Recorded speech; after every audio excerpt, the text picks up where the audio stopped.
नमस्कार, मैं रवीश कुमार। हिमाचल प्रदेश दिल्ली से बहुत नज़दीक है, मगर दिल्ली के अखबारों और चैनलों में इसकी तबाही की खबरों का हाल देखेंगे तो लगेगा कि चांद से भी ज़्यादा दूर है हिमाचल।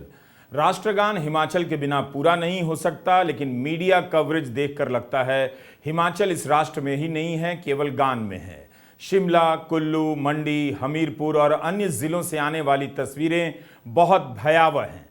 इंसान ने जिस तरह से पहाड़ों को काट कर मैदान बनाया है, अब पहाड़ उसके अतिक्रमणों को मैदान बनाने में लग गए हैं। ट्विटर पर भूस्खलन के वीडियो बहुत सारे हैं जिसे लोग केवल देख रहे हैं और हैरानी जाहिर कर रहे हैं। यही लोग बारिश खत्म होते ही फिर से इन पहाड़ों में मकान देखने निकल जाएंगे कि खरीद लें और इसकी ज़रूरत पूरी करने के लिए और मकान बनने लग जाएंगे। नियम कानून को ताक पर रखकर ये मकान बनाए जा रहे हैं। हिमाचल प्रदेश से आने वाली तस्वीरें कोई नई कहानी नहीं कहती हैं। हम उन सभी कहानियों को जानते हैं, मगर तबाही की ऐसी हालत में भी कोई अपना रास्ता बदलने के लिए तैयार नहीं। इस बार वहां से आने वाली कहानियां काफी बड़ी और भयावह हो चुकी हैं। जुलाई महीने में भी हिमाचल प्रदेश में बारिश से भारी तबाही आई थी। अब अगस्त भी बीतते बीतते भारी पड़ रहा है, जबकि इस महीने में देश के कई हिस्सों में बारिश सामान्य से कम रिकॉर्ड की जा रही है, लेकिन हिमाचल प्रदेश में बारिश जरूरत से ज्यादा हो रही है। मॉनसून के 90 दिनों में जितनी बारिश होती है, हिमाचल में उससे अधिक बारिश केवल 54 दिनों में हो गई है। पिछले कुछ वर्षों से बारिश के दिन हिमाचल प्रदेश पर भारी पड़ने लगे हैं। जुलाई के 21 दिनों में राज्य में 115% अधिक बारिश हो गई। सामान्य तौर पर यहां जुलाई के महीने में 165 मिलीमीटर बारिश होती है, मगर उस वक्त तक 354 मिलीमीटर बारिश हो गई। बताया जाता है कि कई दशक में यहां के लोगों ने ऐसी बारिश देखी है। जुलाई महीने की बारिश ने 50 साल के रिकॉर्ड तोड़े हैं। 9 जुलाई के दिन मनाली, सोलन, रोहडू, ऊना, धमरूर, हमीरपुर और केलांग में एक दिन की बारिश पुराने सभी रिकॉर्ड तोड़ जाती है। 7 से 10 जुलाई के बीच हिमाचल में आमतौर पर होने वाली 41.6 मिलीमीटर बारिश की जगह 223 मिलीमीटर बारिश हुई थी, सामान्य से 5 गुना से भी अधिक, वो भी 4 दिनों के भीतर। पिछले 19 वर्षों में केवल 3 अलग अलग वर्षों को छोड़ दें तो यहां सामान्य से कम बारिश हुई है, लेकिन इस बार बारिश ने कहर ढा दिया है। मीडिया में छपे आंकड़ों के मुताबिक इस साल बारिश के कारण हिमाचल में 361 से अधिक लोगों की मौत हो गई है। 2000 से अधिक घर पूरी तरह नष्ट हो गए हैं। करीब 10,000 घरों को आंशिक रूप से नुकसान पहुंचा है। 300 दुकानें तबाह हो गई हैं। 4700 से अधिक गौशालाएं नष्ट हो गई हैं। 2017 से 22 के बीच मॉनसून के दिनों में 8000 से अधिक घरों को नुकसान पहुंचा है। 16,000 जानवरों और पक्षियों की मौत हो गई है। करीब 10,000 मवेशी मर गए या पानी में बह गए। पिछले साल भी बारिश के कारण हिमाचल प्रदेश में 200 से अधिक लोग मर गए थे। हिमाचल प्रदेश में 1 जून से लेकर 30 सितंबर तक औसतन 730 मिलीमीटर की बारिश होती है, लेकिन इस बार मॉनसून के शुरुआती 54 दिनों में ही औसतन 742 मिलीमीटर बारिश हो गई। इतने कम समय में अगर पूरी बारिश हो जाए तो तबाही आनी ही है। हम न्यूज़ चैनल तो नहीं हैं, मगर लगा कि अपनी सीमाओं के बाद भी हिमाचल प्रदेश की त्रासदी को सामने लाना चाहिए। मीडिया की हालत बहुत बुरी है। उसकी खबरों का हाल देखकर लगता है कि प्राकृतिक आपदा से ज़्यादा बड़ी तबाही भारत के मीडिया के न्यूज़ रूम में आई है। किसी में बहुत खास रिपोर्टिंग नहीं है, फिर भी हमने इसके लिए कई मीडिया रिपोर्ट का सहारा लेना पड़ा। यह वीडियो केवल हिमाचल प्रदेश के लिए नहीं है। आप किसी भी प्रदेश में रहते हैं, ऐसी प्राकृतिक आपदाओं को लेकर अब सचेत हो जाइए। प्राकृतिक आपदाएं कारों के बह जाने और पहाड़ों के ढह जाने के वीडियो देखने के लिए नहीं हैं, बल्कि थोड़ी मेहनत कीजिए और इसके कारणों के पीछे जाइए, वरना एक दिन पहाड़ गिरता हुआ या नदी बहती हुई आपके घरों में घुस आएगी। हमारे पास जो भी वीडियो हैं, हम उसी से अपनी कहानी को आगे बढ़ाएंगे, जो हमने स्थानीय स्तर पर संवाददाताओं से जुटाए हैं। ज़रूरी नहीं कि हम जिस जगह की बात कर रहे हैं उसी जगह का वीडियो हमेशा ही हो। हम कोशिश करेंगे कि वहाँ का भी हो, लेकिन हो सकता है कि वीडियो कहीं का भी हो और कहानी किसी और जगह की। यह बताना भी मैं अपनी जिम्मेदारी समझता हूँ। मगर यह वीडियो राष्ट्रीय राजमार्ग 305 का है। आनी से कुल्लू जाने का रास्ता भूस्खलन से सड़क गायब हो गई है। जिस बोल्डर से पहाड़ों को काटकर विकास लाया गया है, वही बोल्डर मलबे में बदल चुके विकास को हटा रहा है। हिमाचल या पहाड़ी राज्यों में ऑल वेदर रोड के नाम पर सड़कों का निर्माण खूब किया गया, मगर इन बारिशों में ऑल वेदर रोड की भी पोल खुल गई है। उनमें भी दरारें हैं और सड़कें ध्वस्त हो चुकी हैं। अब तो अगस्त और जुलाई की तबाही में अंतर करना मुश्किल हो गया है। जुलाई की तबाही के आंकड़े अगस्त के सामने अब पुराने पड़ गए हैं, जबकि उसी से राज्य उबर नहीं पाया है। जुलाई महीने में भी खबर आई कि कुल्लू में ब्यास नदी के किनारे राष्ट्रीय राजमार्ग 3 का एक हिस्सा भारी भूस्खलन के बाद बह गया। हजारों मार्गों पर राज्य परिवहन निगम की बसों का चलना बंद कर दिया गया। भारी ट्रैफिक जाम लग गया राज्य भर में। कुल्लू में आनी बस स्टैंड के पास 8 इमारतें एक के बाद एक कर गिरती चली गईं। ये वीडियो बहुत ही वायरल हुआ है। यह सोलन परवाणू हाईवे है। कहीं पर सड़क पूरी तरह ध्वस्त हो चुकी है, कहीं पर दरारें आ गई हैं, कई जगहों पर किनारे से सड़क धंस गई है। भूस्खलन से कई जगहों पर इतना मलबा गिरा है कि रास्ता बंद करना पड़ा। अगस्त महीने में भी सैकड़ों जगहों पर सड़कें धंसी हैं और बंद करना पड़ा है। 14 अगस्त के आसपास 600 से अधिक सड़कों को बंद करना पड़ा। मंडी में बारिश से भारी तबाही आई, जहां 200 से अधिक सड़कें ठप हो गईं। इस वक्त हिमाचल प्रदेश में ट्रैफिक का क्या ही हाल होगा, लोग कैसे अस्पताल पहुंच रहे होंगे, आप इसकी कल्पना कीजिए। हजारों की संख्या में सड़कें क्षतिग्रस्त हो गई हैं। बद्दी में बालद नदी में आए उफान से पुल क्षतिग्रस्त हो गया है, 2 हिस्सों में बंट गया है। और मंडी का ऐतिहासिक पुल भी टूटकर ब्यास नदी में समा गया। ब्यास नदी में पानी के वेग से मंडी में और बंजार को जोड़ने वाला एक पुल बह गया। चमेरा में रावी नदी बाकन पुल को बहा ले गई। एक्सप्रेस में खबर है कि जुलाई में 9 से लेकर 12 जुलाई के बीच 3 दिनों के भीतर राज्य में 40 बड़े पुल क्षतिग्रस्त हो गए। जुलाई के आखिरी 2 हफ्तों में 15 पुलों के क्षतिग्रस्त होने की खबर ट्रिब्यून अखबार ने छापी है। इन सूचनाओं के संकलन भर से अंदाजा हो जाता है कि जुलाई और अगस्त की बारिश ने हिमाचल प्रदेश में कैसी तबाही लाई है। करीब से देखने पर इनका स्वरूप कई गुना ज्यादा भयावह दिखता होगा। आमतौर पर राजधानी को मीडिया कवरेज में तवज्जो मिल जाता है, लेकिन जनता के अरबों रुपए विज्ञापन डकार जाने वाला गोदी मीडिया शिमला से किस तरह की रिपोर्टिंग कर रहा है, यह देखना आपका काम है। हिमाचल प्रदेश से आने वाली तस्वीरें बता रही हैं कि यहां भयंकर भूकंप की तरह की तबाही आई है। शिमला कालका नेशनल हाईवे का भी हाल बहुत बुरा है। शिमला में इस बार पेड़ खूब गिरे हैं। मीडिया रिपोर्ट में यह आंकड़ा मिला है कि 350 से अधिक पेड़ बारिश के कारण उखड़ गए। यह कोई सामान्य पेड़ नहीं है, बल्कि देवदार के पेड़ हैं। आदेश दिया गया है कि खतरनाक पेड़ों को जल्द से जल्द काटा जाए। जिनके गिरने से खतरा माना जा रहा है, उन्हें काटा जा रहा है या उखाड़ा जा रहा है। यह अपने आप में दो तरफा तबाही है। बारिश के कारण पेड़ गिरने वाले हैं, गिर गए हैं, और इनके गिरने से दूसरी तबाही ना आ जाए, इसलिए पेड़ों को काटा जा रहा है, जबकि मिट्टी को पकड़कर रखने वाले पेड़ ही होते हैं। राजधानी शिमला में बारिश की तबाही का चेहरा ये पेड़ बनते जा रहे हैं। पता चल रहा है कि हमने पहाड़ों को कितना कमजोर कर दिया है। इन पेड़ों को काटना हटाना भी आसान काम नहीं है। जिला प्रशासनों के पास कितने ही लोग होते होंगे, उसकी क्षमता ही कितनी होती होगी, उससे भी कई गुना ज्यादा बड़ी त्रासदी आ गई है। केवल पेड़ ही नहीं गिर रहे हैं, जिले के ग्रामीण इलाकों में मकान या तो दरक रहे हैं या कई सारे गिर चुके हैं। इन मकानों में रहने वालों को अपना ही घर मौत का कारण लगता होगा। जीवन की सारी पूंजी लगाकर घर बनाया, अब वही घर भरभरा कर गिर रहे हैं। शिमला में भी 200 से ज्यादा सड़कों को बारिश के कारण अवरुद्ध करना पड़ा था। 14 अगस्त को यहां के समर हिल में पुराना शिव मंदिर है, बारिश के कारण धंस गया। 20 लोगों की इस दुर्घटना में मौत हो गई। 11 दिनों तक यहां बचाने का ऑपरेशन चला, तब जाकर मलबा हटा और शवों को निकाला गया। हिंदू में शिमला के पूर्व डिप्टी मेयर टिकेंद्र सिंह पवार ने लिखा है कि यह मंदिर एक गॉर्ज के भीतर बनाया गया था, जहां नहीं बनना चाहिए था। और तो और शिमला के एक बाहरी इलाके के लिए वाटर सप्लाई सिस्टम भी यहीं बनाया गया है। एनडीआरएफ, एसडीआरएफ, पुलिस के जवान, सेना के जवानों ने महत्वपूर्ण भूमिका निभाई। इस हादसे में एक परिवार के 7 लोगों की मौत हो गई। लोग इस वक्त असहाय हैं।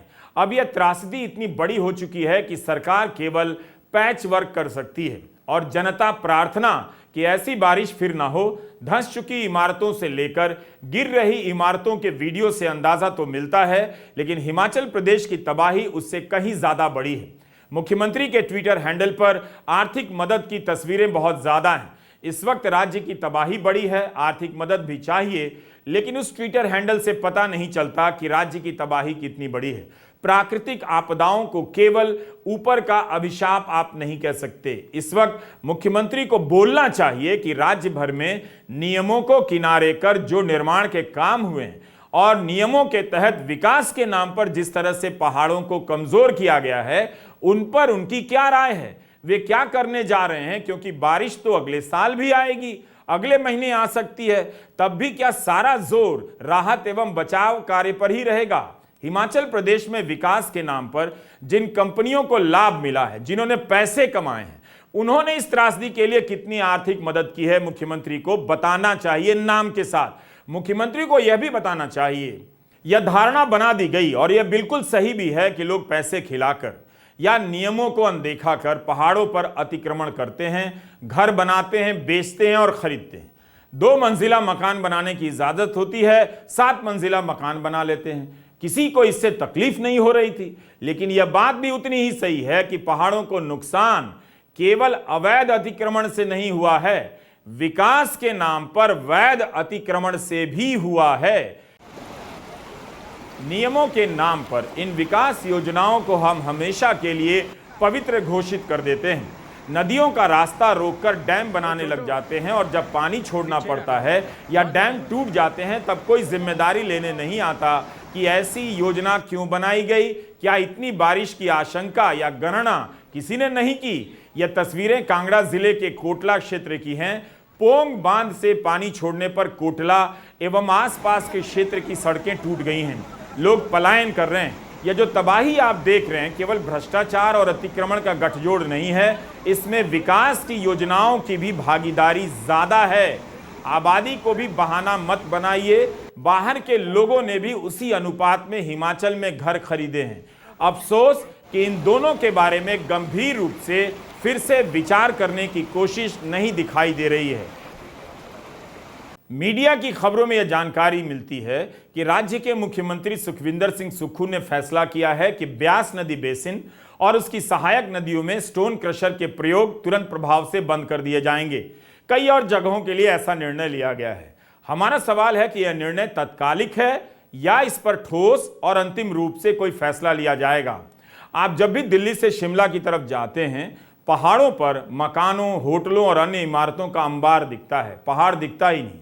अब तो मल्टी लेवल कार पार्किंग और इन मकानों में कोई भी अंतर नजर नहीं आता। हर खाली जगहों को कारों से भर दिया गया है और कारों के लिए ज्यादा से ज्यादा सड़कें बनाई जा रही हैं ताकि लोग अपनी एसयूवी को दौड़ा सकें। आखिर क्या कारण है कि हम एक छोटे से राज्य में भी सार्वजनिक परिवहन व्यवस्था का शानदार उदाहरण नहीं पेश कर सकते?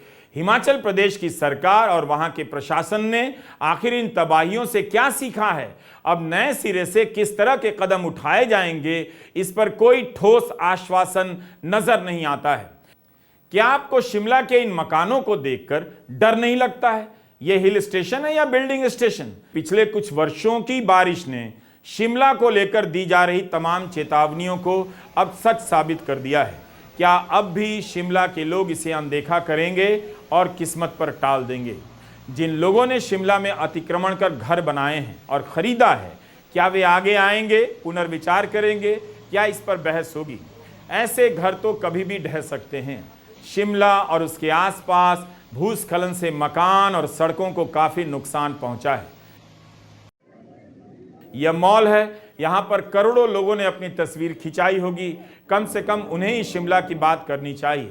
अगर ये नहीं बचेगा तो फिर आप गर्मी में दौड़कर किस शिमला का दर्शन करने जाएंगे? पहाड़ हमारी छुट्टी के लिए नहीं है, छुट्टी के नाम पर पहाड़ों की छुट्टी की जा रही है। राहत बचाव कार्यों में भी आप देखेंगे कि पहले पर्यटकों को बचाने पर जोर दिया जाता है, वो गलत नहीं है, लेकिन छुट्टी का केंद्र बना देने से यहाँ के रहने वालों के नुकसान की भी चिंता तो करनी चाहिए। शिमला के ढली थाना के ब्लादिया इलाके में बुधवार सुबह भूस्खलन में नौजवान दंपति की मौत हो गई, ऐसी खबर मिली। हमें नहीं भूलना चाहिए कि इस पर्यटन के नाम पर पहाड़ों को बर्बाद भी किया गया है। इन्हीं पहाड़ों के संसाधनों के दोहन से मैदानी इलाकों में बिजली चमकती है। आज इन पहाड़ों के राष्ट्रीय उपभोक्ता कहां चले गए हैं? वे हिमाचल प्रदेश और उत्तराखंड की तबाही के वक्त आगे क्यों नहीं आते हैं? क्या हम अपनी आंखों के सामने इन पहाड़ों को ढहते हुए नहीं देख रहे हैं? हिंदी प्रदेश की जनता को ना तो मणिपुर दिखता है, ना हिमाचल प्रदेश। 10,000 करोड़ से ज्यादा का नुकसान बताया जा रहा है और राज्यों के मुख्यमंत्री 10 से 15 करोड़ की मदद का ऐलान ट्विटर पर कर रहे हैं। इतना पैसा तो अकेले भारतीय क्रिकेट कंट्रोल बोर्ड के खजाने से ही निकल सकता था। शिमला की हालत बहुत खराब है। यह वीडियो 25 अगस्त का है। इस दिन बारिश नहीं हुई, मगर यहां के लोग बारिश से डरने लगे हैं। किसी को पता नहीं कितना बरस जाए और कौन सा हिस्सा गिर जाए। इसकी तो बात ही नहीं हो रही है कि इतनी तबाही देखने के बाद लोगों के दिलो दिमाग पर क्या असर पड़ रहा है, उन्हें नींद भी आ रही है या नहीं। बारिश इतनी तेज हुई कि शिमला के सबसे बड़े अस्पताल आईजीएमसी के स्पेशल वार्ड की छत से पानी टपकने लगा और स्पेशल वार्ड में भर गया। हम तबाही के वीडियो में केवल तबाही देखते हैं, उन मरीजों को नहीं देख पाते जिनका इलाज इसके कारण नहीं हुआ होगा। हम उनकी पीड़ा या तड़प के वीडियो तो कभी नहीं देख पाते। घायलों की क्या हालत होती होगी, इमरजेंसी के मरीज किस रास्ते से जाते होंगे, किसी को डायलिसिस के लिए भी जाना होता होगा। यह सब भी सोचा कीजिए जो खबरों का हिस्सा नहीं होती हैं। जब सड़क ही बंद है, टूटी हुई है, घंटों जाम है, तो इन मरीजों की परेशानी कितनी बड़ी हो जाती होगी। भारी बारिश के चलते शिमला, मंडी, सोलन में सभी स्कूल और कॉलेज 2 दिनों के लिए बंद कर दिए गए। शिमला, सिरमौर, कांगड़ा, मंडी, हमीरपुर, सोलन, बिलासपुर और कुल्लू में लगातार बारिश के कारण फ्लैश फ्लड की चेतावनी जारी की जा रही है। हम तो 2023 की त्रासदी पर ही बहस नहीं कर रहे हैं, 2022 की त्रासदी को तो भूल ही गए हैं। भूलकर हम इस समस्या का समाधान नहीं कर सकते। प्रकृति ने पहाड़ों के लिए जो दिया है, हम उसका अधिकतम दोहन इस्तेमाल कर चुके हैं। नया शिमला बसाने के नाम पर प्राकृतिक संसाधनों को नष्ट कर चुके हैं। पक्के मकानों को बनाकर लोगों को लगता है कि पानी की धारा का मुकाबला कर लेंगे, मगर अब खुद वही देख रहे हैं कि धारा के सामने सीमेंट के इन मकानों की क्या हालत है। शिमला की हालत देखकर लगता है कि आज और अभी ही इसकी विकास योजनाओं पर फिर से विचार करने का समय आ गया है और लगाम लगाने का। इसके लिए सरकार को भी ठोस फैसले लेने होंगे और लोगों को भी। टिकेंद्र सिंह ने हिंदू अखबार में शिमला के संकट पर एक लेख लिखा है। बताया है कि पानी की बावड़ियों पर और नालों पर जहां से पानी निकलता है, लोगों ने घर बना लिए। आपदा तो आनी ही थी। हिमाचल प्रदेश में जो आपदा है, उसको बहुत सारे लोग ये कहना चाह रहे हैं कि ये प्राकृतिक आपदा है, जबकि मैं बार बार ये कह रहा हूँ कि ये सुनियोजित ढंग से it's a planned destruction of the Himalayas. ये हिमालय का बहुत ही सुनियोजित तरीके से विनाश की गाथा लिखी गई है और ये गाथा खासकर पिछले 3 दशकों में लिखी गई है। मैं ऐसा क्यों कह रहा हूँ? क्योंकि ये पहली बार नहीं हुआ है, हर साल नुकसान हो रहा है, इस साल ज़्यादा नुकसान हो रहा है। अगर आप थोड़ा क्लाइमेट साइंटिस्ट को देखें तो वो ये कह रहे हैं कि खासकर जो IPCC रिपोर्ट है, intergovernmental panel on climate change, वो ये कह रही है कि जो हिमालय है और कोस्टल इंडिया है वो सबसे ज़्यादा वल्नरेबल है एक्सट्रीम वेदर इवेंट्स को लेकर। उसका मतलब ये है कि जो हमारे जो पहले मान लीजिए 1 शताब्दी में 1 होता था, अभी वो 1 शताब्दी में 100 से ज़्यादा होंगे। और जो रेनफॉल पैटर्न है वो छोटे समय पर ज़्यादा बारिश होगी। तो हमें मालूम है कैसा हो रहा है। क्या हम इसके लिए तैयार हैं? हम तैयार बिल्कुल भी नहीं हैं, क्योंकि ये तैयारी में एक बहुत बड़ा नया रास्ता शुरू हुआ 1990 के दशक के बाद। और जब हमने एक नया रास्ता तैयार किया, क्योंकि हिमाचल अपने आप में अगर आप मॉडल देखेंगे 70 से लेकर जो 90 का मॉडल है, जिसको मैं डॉक्टर परमार का मॉडल कहता हूँ, जो काफ़ी इंक्लूसिव है, काफ़ी पार्टिसिपेटरी है, जिसमें प्रकृति के साथ जुड़कर काफ़ी बात की गई है। लेकिन 90 के बाद से ये कहा गया केंद्र सरकार ने कि आपको अपना वित्तीय घाटा जो है वो कंट्रोल करना पड़ेगा और हम आपकी जो मदद कर रहे थे स्पेशल कैटेगरी स्टेटस में, वो हम ज़्यादा मदद नहीं करेंगे। अब अगर आपको वित्तीय घाटा कंट्रोल करना है तो क्या करेंगे? हमने अपने नेचुरल रिसोर्सेज को बेचना शुरू किया। और ये सिर्फ हिमाचल प्रदेश की गाथा नहीं है, संपूर्ण हिमालय पर्वत में आप देखेंगे ऐसा ही हुआ है। नेचुरल रिसोर्स क्या है? हमारे पास पानी है, हमने ज़्यादा पानी के परियोजना लगानी शुरू की आंखें बंद करके। टूरिज़्म है तो टूरिज़्म पे हमने आंखें बंद करके कंस्ट्रक्शन शुरू करवाई। RCC जो हमारे यहाँ पर बनता ही नहीं है, जो बाहर से मटेरियल आता है, और इसके साथ साथ हमने रोड को चौड़ा करना शुरू किया।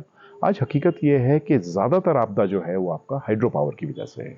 ज़्यादातर आपदा है आपके जो रोड, दो मुख्य 4 लेन हो रहे हैं वो भी बंद हैं, क्योंकि पूरा 90 डिग्री पर उसको काट लिया है, जो पहाड़ में इस तरह से कटिंग नहीं होती है। तो हम देख रहे हैं इससे ना तो इकोलॉजी बची है, ना लोग बचे हैं।